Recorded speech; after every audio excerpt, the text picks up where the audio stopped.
एक स्पाइडर जो अपने विचित्र चलने की अदा से दुनिया के साइंटिस्ट को परेशान कर रहा है। एक औरत जिसे दर्द महसूस ही नहीं होता और जिसके घाव बिना कोई निशान छोड़े भर जाते हैं। एक मछली जिसकी आंखें उसके सर के अंदर होती है और जिसके सर पर एक हेडलाइट बनी हुई है। और एक कैटफिश जिसे चाहकर भी इलेक्ट्रिक शॉक नहीं दिया जा सकता। ये सब और भी बहुत कुछ आज के एपिसोड में। मैं हूं एजे और ये है daily dose of Q. So let's get started. Daily Dose of You। दुनिया में बहुत से अजीब जीव है, लेकिन अगर आप गौर करें तो कुछ चीजें सभी जीवों में एक समान होती है। जैसे कि सभी धरती पर रहने वाले जीव जिनके पैर होते हैं वो सामने की तरफ आगे बढ़ते हुए चलते हैं। ये बात इतनी साधारण है कि हम इसके बारे में कभी सोचते भी नहीं। मगर एक जीव ऐसा भी है जो कि एक बेहद अजीब चाल चलता है। इतना अजीब कि इवोल्यूशनरी साइंटिस्ट ने जब इसकी चाल को पहली बार देखा तो वो यकीन नहीं कर पाए इस नेचर के अजूबे को। 2014 साल में मोरक्को के हिस्से के सहारन डेजर्ट में एक नई स्पाइडर की स्पीशीज की डिस्कवरी हुई। इस स्पाइडर का नाम टम्बलिंग स्पाइडर रखा गया इसके सुपर एक्रोबैटिक मूव्स के चलते। एक जिम्नास्ट की तरह ये स्पाइडर पहले कुछ दूर तक रन अप लेता है और उसके बाद अपने सामने के पैरों पर उछलकर पूरा बैक फ्लिप करके अपने पिछले पैरों पर लैंड करता है। कई बार तो ये अपने 8 पैरों को फैलाकर एक चक्के की तरह घूमकर आगे बढ़ता है।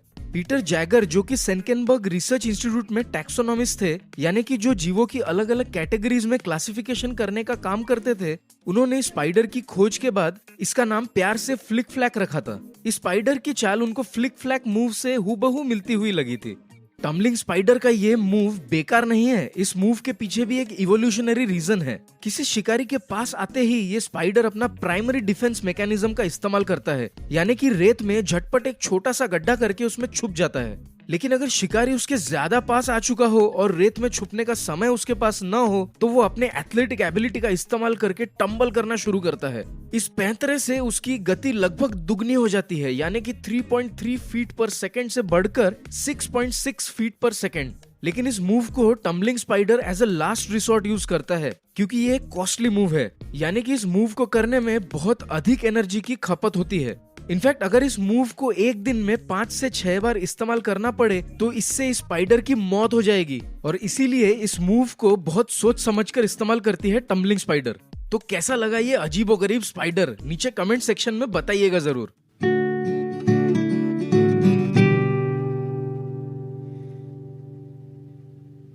ब्रिटेन की रहने वाली जो कैमरून को चमड़े की जलने की गंध से पता चलता है कि उनका हाथ गर्म तवे पर जल रहा है।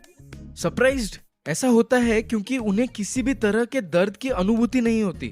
इनफैक्ट उन्हें किसी भी चीज से डर या घबराहट भी नहीं होती। आपको जानकर हैरानी होगी कि उनकी स्पेशल पावर के बारे में उनको 65 साल की उम्र में आके पता चला। 65 की उम्र में आके जब उनकी एक सर्जरी हुई तो डॉक्टर्स ने उनको वार्न किया कि अगले कुछ घंटों तक सीवियर पेन हो सकता है।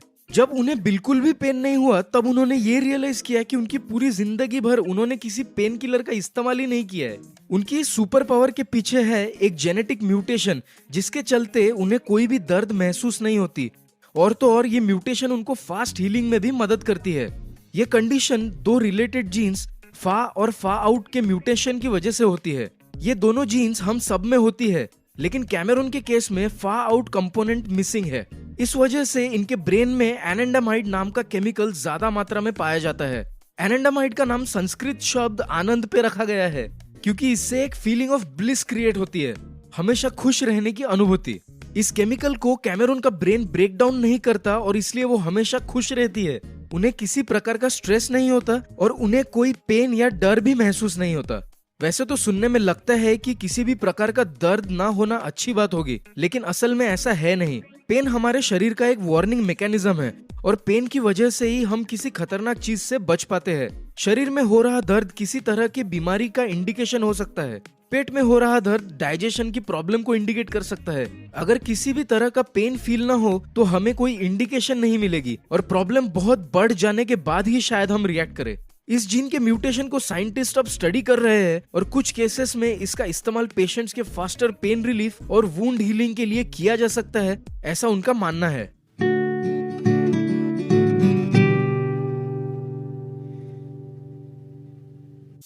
गहरे समुद्र की लाइफ फॉर्म्स कितनी अजीब हो सकती है इसके बारे में तो हम पहले भी हमारे एक एपिसोड में बात कर चुके हैं।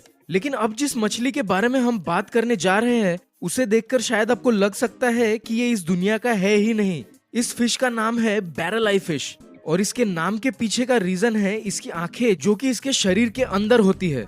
हर आंख एक ट्यूब जैसे शेप के अंदर स्थित होती है और बैरल जैसी दिखती है। इस मछली का ओवरऑल शेप एक सबमरीन की तरह होता है और इसकी आंखें सामने की तरफ नहीं बल्कि ऊपर की तरफ होती है। मगर सिर्फ इतना ही नहीं, इसके सिर के ऊपर एक हेडलाइट की तरह की रोशनी जलती रहती है।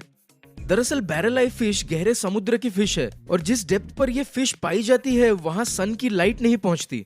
इसलिए इस फिश ने अन्य बहुत से फिश की तरह अपनी रोशनी खुद बनाने का उपाय ढूंढ लिया है। बैरल आई फिश की ट्यूबुलर शेप की आंखें लाइट को कलेक्ट करने में बेहद सक्षम होती है, लेकिन इसकी विजन काफी नैरो होती है। शुरू में जब इस मछली को पहली बार डिस्कवर किया गया तो साइंटिस्ट अचंभित थे ये सोचकर कि इस मछली की आंखें ऊपर की तरफ है और इसका मुंह सामने की तरफ है, तो फिर कैसे ये मछली अपने मुंह को खाने के पास लेके जा पाती है। बाद में रिसर्चर्स ने खोज निकाला कि भले ही इसकी आंखें ऊपर की तरफ हो लेकिन ये अपने सिर के अंदर ही अपने आंखों को घुमाकर सामने की तरफ कर सकती है और इस प्रकार अपने मुंह को खाने के पास लेके जाती है। मछलियों की बात चली है तो और एक मछली के बारे में हम बात कर सकते हैं। कैटफिश एक मछली की प्रजाति है जो कि दुनिया के हर कॉन्टिनेंट में पाया जाता है सिवाय एंटार्क्टिका के।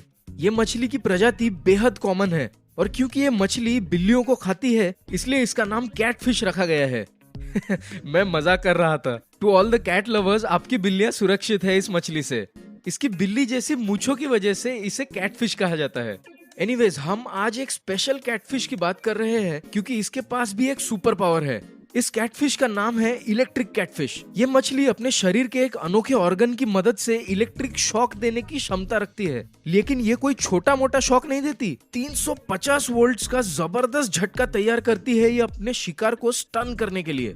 ये वोल्टेज इतना ज्यादा है कि आसानी से किसी भी ह्यूमन को मार सकती है। अक्सर ये मछली 2 से 3 फुट के बीच लंबी होती है और ये चौंकाने वाली बात है कि इसके साइज के मुताबिक ये काफी जबरदस्त इलेक्ट्रिक शॉक पैदा कर लेती है। लेकिन इमेजिन कीजिए कि अगर ये मछली पानी में अपने शिकार को इलेक्ट्रिक शॉक देती है तो क्या उसे खुद भी शॉक नहीं लगेगा?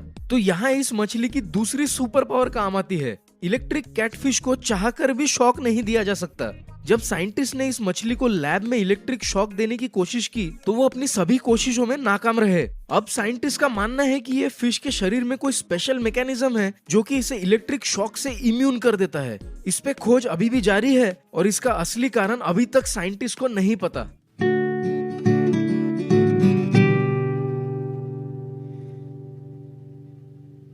तो इसी के साथ हम पहुंच गए हैं हमारे छोटा डोज यानी कि बोनस सेक्शन में। एक रेयर कंडीशन के चलते आप अपनी लाइफ की हर घटना, यहाँ तक कि हर घंटे हर मिनट का हर डिटेल को याद कर सकते हैं। इस कंडीशन का नाम है हाइपरथाइमेसिया। ये कंडीशन एक्स्ट्राऑर्डिनरीली रेयर है। आज तक केवल 60 लोग ऐसे पूरे दुनिया में पाए गए हैं जिन्हें ये कंडीशन हो।